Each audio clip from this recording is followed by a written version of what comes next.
Bonjour à tous, aujourd'hui une petite réflexion autour des enjeux du champ d'apprentissage 3 et des nouveaux usages du numérique.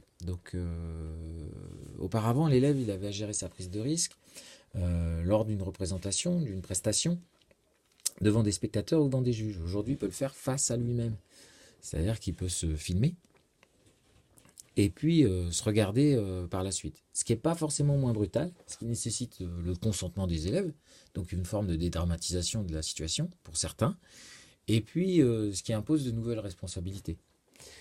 C'est ce qu'on appelle l'autoscopie.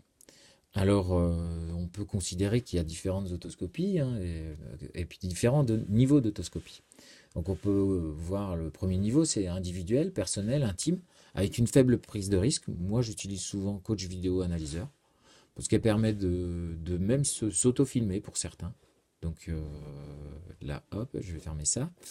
Close. Elle permet de s'auto-filmer avec le petit système qui est ici. Le petit appareil photo qui permet de retourner la caméra. Et puis, toute vidéo écrase la suivante. Ça, c'est super intéressant parce que ça permet d'éviter l'édition des vidéos et donc de rassurer l'élève. Donc voilà, ça c'est un premier niveau d'autoscopie.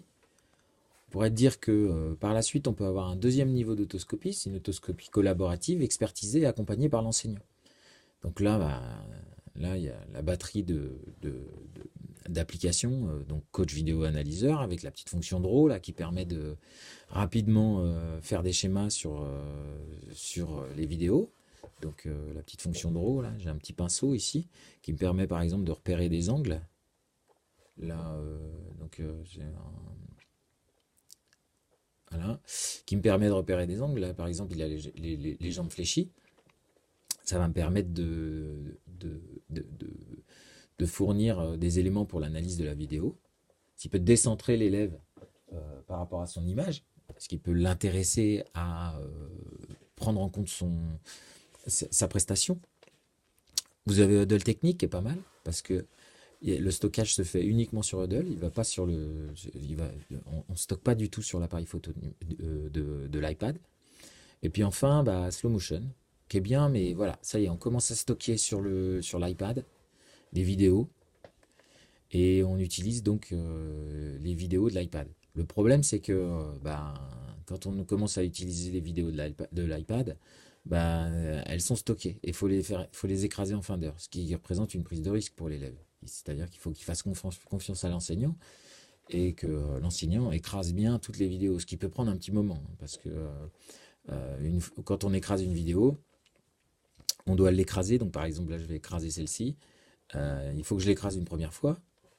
Et puis ensuite, il faut que je l'écrase encore une deuxième fois au niveau des albums. Là. Au niveau des albums, il faut que j'aille le supprimer récemment et que j'écrase toutes les vidéos supprimées récemment. Donc c'est pas l'élève, il n'a pas forcément confiance en ça.